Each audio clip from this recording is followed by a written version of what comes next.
Welcome again. We begin this third session on literary criticism by a discussion of literary theories. The phrase roadmap of theories taken for this slide has been borrowed from Professor N. Krishnaswamy's book Contemporary Literary Theory, A Student's Companion, and I acknowledge that in the coming slides also the approaches, the distinction or the division that he has made for elaborating theories has been borrowed from the same book.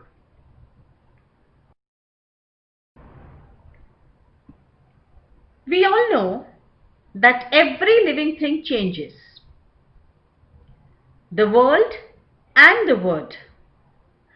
By word here we mean language. Our perceptions also change, our ideas, attitude, everything changes. And that is why we say that the world as well as the word is dynamic and not static. And there is an interactive process which makes it more dynamic. Coming to criticism, it has also changed in the course of time. We have talked about the classical foundation of criticism in our earlier two sessions. We know that it has evolved and changed. This is just revealed from a very simple example that we are not just talking about literature with the capital L nowadays. We talk about oral literature, we talk about folk literature, we talk about religious literature, there is classical literature, there is tribal literature, travel literature, so on and so forth. So this shows that imaginative literature is just one aspect of literature and it cannot be equated as a whole. Now when we say that this cannot be equated as a whole, we know then that criticism is only a branch that studies or analyzes, defines, evaluates the works of literature.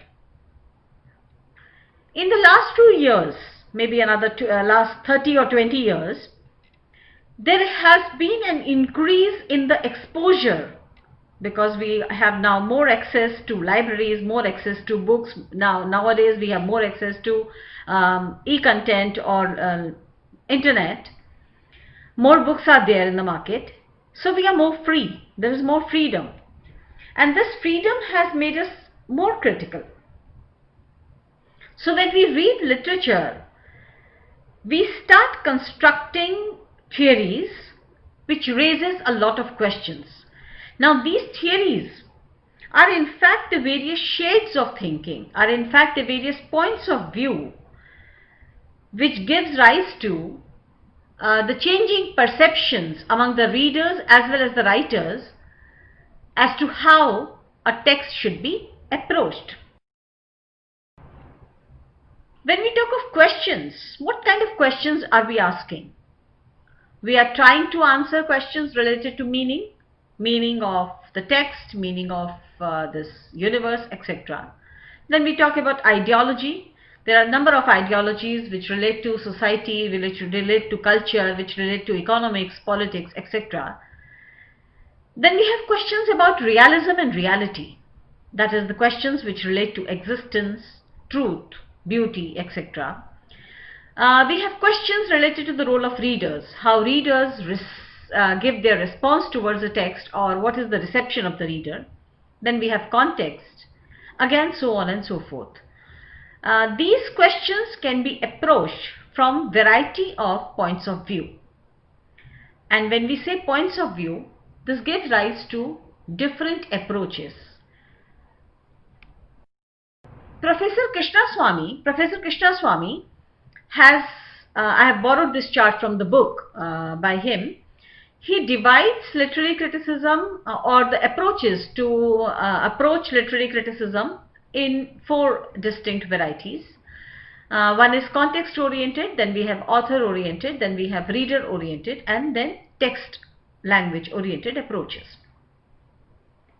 Now we talk about context oriented first. This context oriented approaches has a number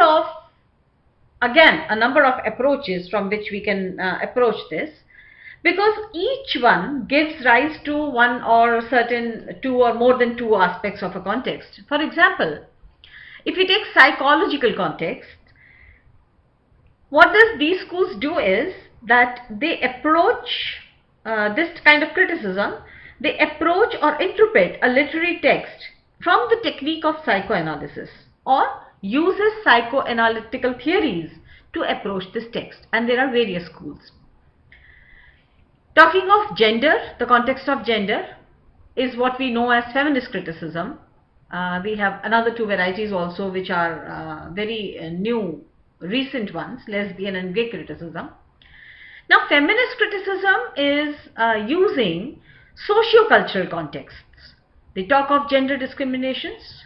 Now, gender discrimination that arise out of social and cultural conditioning.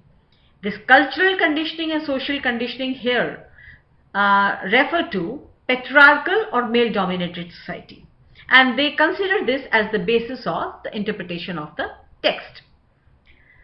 Historical context, we have New Historicism, which takes a historical context as a co-text. That means it insists on parallel reading of literary and non-literary texts. Now, they talk about the same historical period, not just making some historical data or some part of history as a background, as it was done in the traditional approaches, but they use historical text or a reading of those texts as a parallel co-text. Cultural materialism also originates out of this. Then we have colonial context. Now, based on ideological considerations, colonial is based on ideological considerations, because we have Eurocentric theories, we have cultural invasion theory, where we see that in the pretext of establishing political or geographical colonies, certain cultures were invaded. So it gave rise to post-colonial criticism. So post and neo-colonial criticism can be studied from the perspective of this context.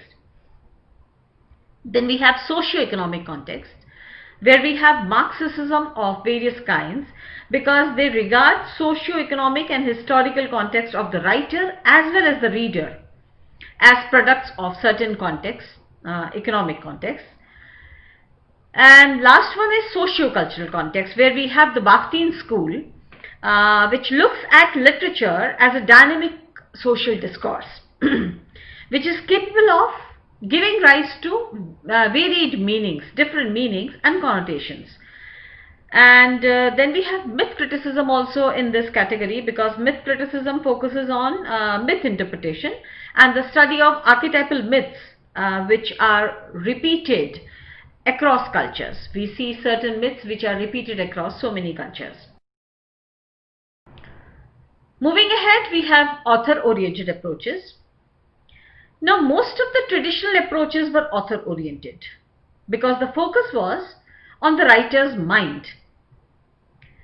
For example, Aristotle considers drama as an imitation of life, and how it affects the audience, how the reader views it, or what is the central character doing. These critical approaches were earlier known as, or nowadays known as, pragmatic criticism. But Aristotle also shows how a tragedy evokes pity and fear, so that is catharsis. But nowadays, in those days earlier, biographical details were studied in too much of detail, because they helped in understanding of the writer's intentions. Therefore, we see that in all such approaches, the center or the focal point is the author. So, classicism and humanism, various kinds, approach the text from the perspective of the author. Author as God, or author is a priest who is carrying the task of God further, etc. Next, we have the reader-oriented approaches, where we have reception theory or reader response theory. Now, this theory gives emphasis to the reader, a kind of more productive role to the reader, where the reader is another creator, he is another author, he is another producer. And this probably has resulted from the rise of middle class, the rise of democracy, or the increasing of readership, the authors or the market is bound to know what kind of a response a text is getting from the readers. We have French school here, we have German and American also.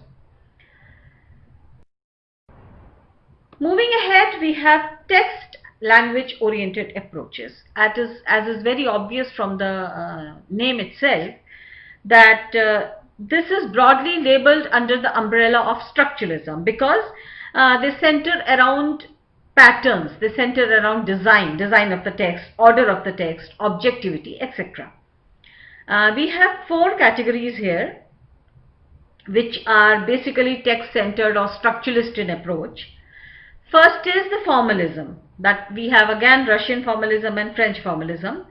The Moscow Linguistic Circle, it was said that it was founded before the Russian Revolution, and certain prominent writers who belonged to the Prague Circle, they were interested in establishing a scientific basis for the theory, how language and literary devices produce an effect. Then we have French formalism. We have a big name here, French formalist Saussure, who attempted to introduce certain kind of objectivity into the realm of literature, because he said that all human performances, that is, they act in differential relation as vis-a-vis to the signs. Then we have practical and new criticism. Now, this practical criticism is a literary practice that belonged to a group of scholars from the Cambridge, critics like I. A. Richards, William Empson, F.R. Lewis, etc. They gave us practical criticism by saying that only the words on the page matter. No reference, no context, or even the author becomes insignificant. They gave a slogan, how to read a page objectively. That is, close reading of the text is essential in practical criticism, although Eliot also belongs to this new school, but he deviated a little and gave us the theory of impersonality, an objective correlative, which we will be taking up when we take up his essay on tradition and individual talent. Then we have structuralism and stylistics also. This was a parallel development as in terms of language, where when stylistics or Russian formalist school was propagating structuralism. Now this school focuses on phono, lexico and grammatical constituents of a literary work. And they say that it's only the difference between the linguistic signs that create meaning. In other words, what they do is that they take up a systematic set of signifiers and conventions in a language that helps the literary text to signify or give a meaning. Now, all such literary meaning as per this school is constructed by paying attention to the extreme forms of language, because language, they say, is code-centered, and linguistic principles are advocated by them. Then we have the post-structuralist school, post-structuralism and deconstruction, where again we have French, American and Indian. The basic tenets of structuralism were questioned by post-structuralists, because deconstruction or post-structuralism, they emphasize open-endedness. They say text is undecidable. They gave us the concept that what is real is only through its representation.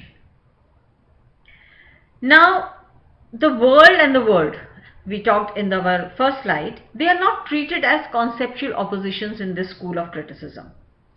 Because we have Derrida in our course, we'll be taking up this in detail when we read Derrida, who says that there is nothing outside the text.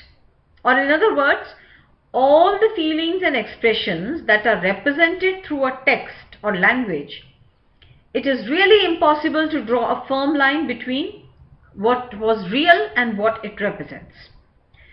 So the whole focus is on that there is nothing outside the text. And therefore we see that there is a stiff competition when we look at such post-structuralist school of criticism. Indian school of criticism, we just know its name, that Anekantvad. They focused on open-endedness of meaning. There is no final meaning and there is no meaning outside the text. That also. In our next session, we will take up the literary criticism or Indian school of literary criticism.